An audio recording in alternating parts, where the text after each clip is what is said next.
ჩანთაში მოწყობილი სპეციალური სამალავით რუსეთის მოქალაქე ალისა განელისი საქართველოში განსაკუთრებით დიდი ოდენობით კოკაინის შემოტანას ცდილობდა, თუმცა ის თბილისის საერთაშორისო აეროპორტში დააკავეს.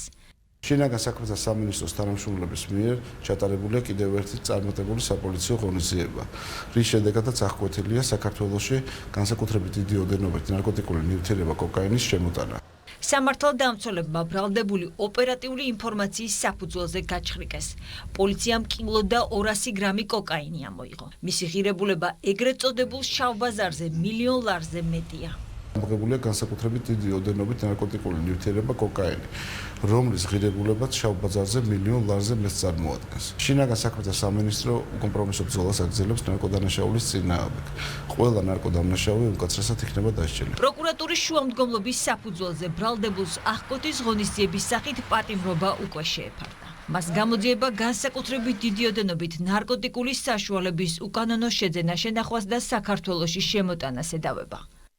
ბრალდებულმა საზღვარგარეთ ყოფნისას უკანონოდ შეიძინა და ინახავდა ნარკოტიკულ საშუალება კოკაინს.